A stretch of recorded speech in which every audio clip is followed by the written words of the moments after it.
Yes, this is going to look a lot like his old car, but this is actually a brand new build making its debut today. 950 horsepower. He's up in a little bit. He was one of the most underpowered cars for a very long time. But yeah, doing a lot of changes. Same thing. Looks like the exact same car. That's on purpose. But very, very new. Changed some placement of things, making it easier to work on. Like, cool. Yeah, just fun. But he's been working on it in the background for a long time, and I think they wanted to try and get it out for Long Beach, but decided, you know what, let's make it perfect before we bring it out. She's looking good.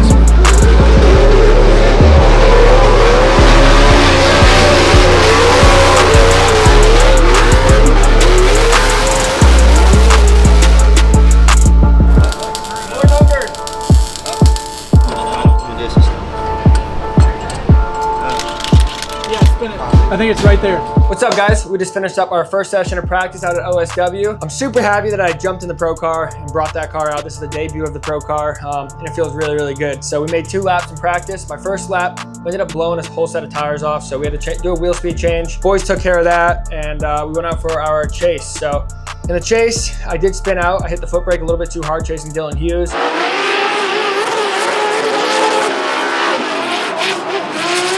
I was up on the bank, had pretty good proximity for my first chase. This is the first chase I've ever had in this car, so I wanted to play it safe but also be relevant at the same time. Came off track, and I ended up hitting the inner clip when I was chasing him, and it broke the bumper support on the crash bar, so the boys welded that up. But while they were doing that, they also noticed that the dry sump pulley was coming off. So if that came off, if the pulley or the belt came off, we would have grenaded an engine, which would have been really bad. So big thank you to the boys for catching that. They welded it on, so we're gonna be solid for the whole weekend. And I haven't really driven the car. I mean, we drove at a parking lot event, and the can was just too big. The car was dying, falling on its face, and we just did a driveway sesh, did a couple donuts before we left the house, and I was like, you know what, we're driving the new car. So that's what we're doing. The car feels really good, super smooth up in the bank. There's not a lot of twitches going on. So I'm feeling confident in the car, but now it's absolutely downpouring out here, typical Florida weather. So we're gonna see how practice goes. We got one more warm up, 40 minutes before we go into qualifying. We're gonna have 2 qualifying runs, see where we can place ourselves in the top 32 bracket this weekend. I feel really good, but I've also haven't driven this car in the rain, so hopefully everything goes smoothly, and yeah, let's see what happens.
wrap. You could tell. Looks fresh. Crisp. Looks nice and crisp. Yeah. Snap into it, baby. Here we go. Connor O'Sullivan. So into that first outside zone. Very confident with this car. Like you said, with it being a new build, why not? Trust fall, baby. Go for it. Into that first inside zone. And second through that power alley. Through that last outside zone. Really good. I mean, look at consistent throttle. You can hear the exhaust note. Staying on it, consistent all the way through. Some previous drivers, again, you heard kind of the on-off the throttle. That's going to equate to style, but decent placement that will be reflected in a score. Yeah, really solid run here. Really aggressive on that initiation. Tons of angle coming up. Now he's got to try and hold on to it as that car really trying to get that back end up towards the wall. Coming off the bank, it is a tough spot through there. That bounce is pretty hectic. That car really wants to bite and shoot forward, so about halfway through on zone 3. And as we come out to zone 4 now, he starts to sink it in, so ends up getting a 76 through that part of it, but not too bad there. Connor O'Sullivan, especially on a new car. You get a bit of time to practice with it, but they're always going to have a few little kinks that you got to work through. I think...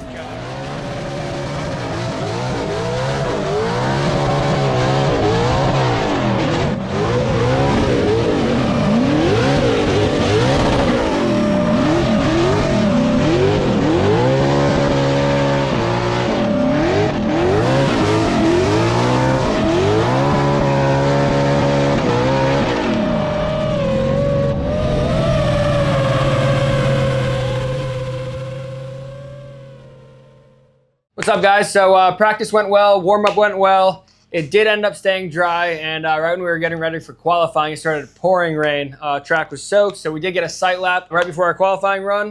We ended up getting a 70 and some change, which I am happy with it. My sight lap, I think, was honestly better than my qualifying run, but I do know where I need to clean it up. So we're going into our second qualifying run here shortly. They're about halfway through the bracket, so we got a little bit of time.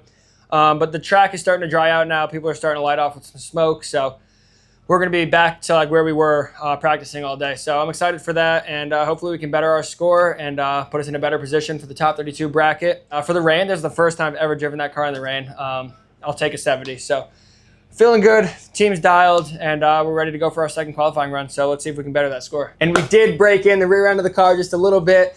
We got a little bit of the wall on the taillight and the rear bumper, scratching up the wrap, scratching up the taillights, keeping the boys happy, and that's the first damage to the car. So hopefully we don't go much more than that, but hopefully we can keep that bumper and taillight on the wall all the way through outer zone 1 all weekend without destroying stuff. So let's have some fun.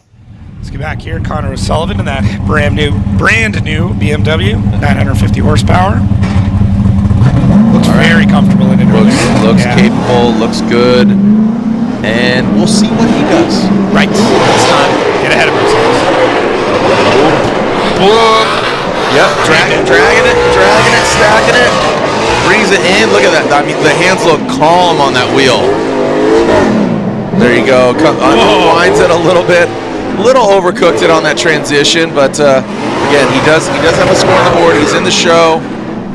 Looking a lot more confident on the second run. Just get nerves out of the way. In the wet conditions, he drifts on past that finish line. I'm pretty sure we'll get the score. I think so. I mean, the initiation was definitely weird. Yeah. I'm really Going interested towards to that see how wall. that I was plays. scared. Yeah, so was I. Brand new car. I mean, so gets it over and then almost has to reinitiate again. I don't know how that's going to play into the judges' eyes. I know if that was a tandem run, that would be a massive issue. Yep. And they do give him a score, and it's the better of the two. Look at that line and angle, 31, 33 style. So 74.7.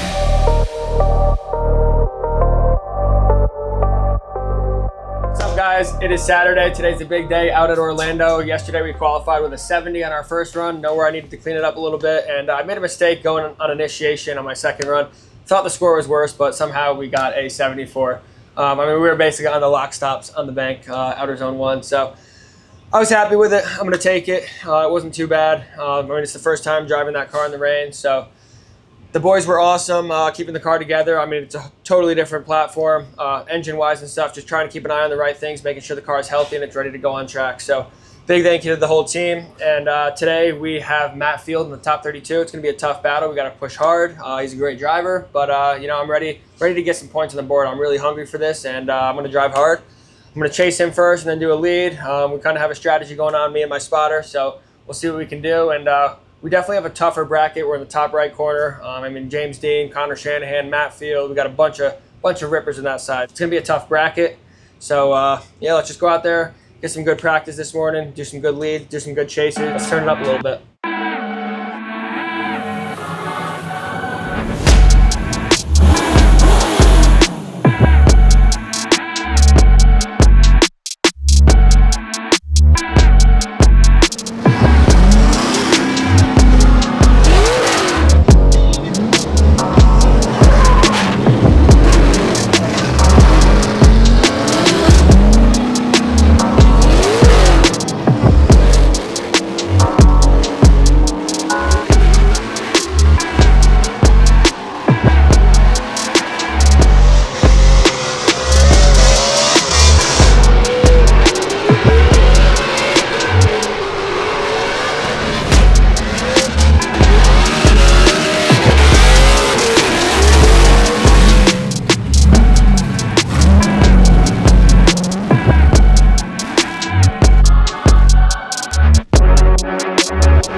First inner clip, the inner tire was right on the front edge of the box. It was perfect.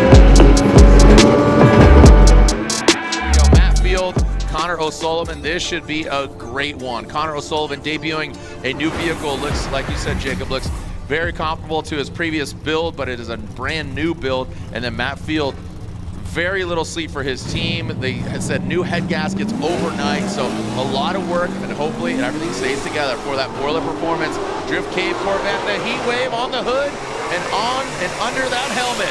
Matt Field, the beast of the bay, and look at O'Sullivan right there to the side of the Corvette. The BMW tucks in nicely. Oh, comes out hot, but Matt Field stays in at the beast of the bay, strikes back and keeps it pinned. Pin it to win it, baby! That's banging doors and hitting the floors. Yes, sir. That's what we want in a battle. Like if you're gonna make contact, stay in it. Put your foot down. Absolutely drive through it. And I think it's possible O'Sully might have to take a quick look at the suspension on that one. But right off the bat, Matt Field very smooth to get out to that first outside zone. I love the way he floated the car out. And O'Sully's already on him. I think he might have had a door touch there. That comes out, a bit more of a midline. Man, that transition was nasty. Takes a second there for Matt Field to get back on throttle. So there is a little bit of a decel zone allowed midway through. So they'll be taking a look at that to potentially find some sort of fault. But I think this is going to fall under the rule of contact without an incomplete, which gives both drivers a kind of a free 5 minute. This doesn't affect the 5 minute they've got for their allotment. They're allowed to just go take a look at their cars. It looks like there's a little bit more toe out on O'Sully's car than maybe you started with. Telemetry. This is going to show you, again, the green means they're accelerating, the red means decel, and you could see kind of like a video game, accel, decel a little bit, and you are allowed a little decel there. Yeah, so it's going to be that spot right there where Matt Field slows down a little bit. There is that bit of decels we saw on the track map previous that is allowed. So we'll see how that all gets interpreted. But yeah, we are getting confirmed they are getting their free fives. So they're going to get a few minutes to get hands on that. I think O'Sully, it looked like that car was maybe a bit towed out more than it should have been, but able to battle through it. So yeah, fun run. The drift whiskers of O'Sully allowing him to transition. The bumper gets ripped off and then regains that composure. But like you said, great job by Matt Field and O'Sullivan. So they'll get hands on the car, assess it. Again, we still have the second half of that. Let's go down. We always reference the flop, right? In soccer or in basketball, it's a notorious thing. So I like it when the Gladiators stay in it, man. Take it on the chin and keep on getting the win. Here we go. O'Sullivan initiates. You see him. Maybe he had some corrections that weren't exactly. You saw some wavering with those front wheels. Again, debuting a new car and just breaking it in properly. Coming through on those inside zones, lunging forward is that Boiler Performance Corvette. Now into the crease goes O'Sully and Matt Field. He is right there riding shotgun with O'Sullivan. It's interesting with O'Sully with the bumper off. You can really tell everything that's going on with the angle kit on the car. It does seem like he is still fighting something. You can see him having to worm that car back and forth. And I mean, it's everything's really stout on it. But either way, an impact like that is going to jar some things around. And I'm wondering if that's what's going on. Matt Field does an amazing job of adapting. Still keeps a ton of proximity. And with one of our other camera angles, you were able to see everything O'Sully was doing, how it was playing into the wheels. But either way, we got a judge's call. And here it is, slide him left for Matt Field, the beast from the Bay. The Drift Cave head caveman gets the win.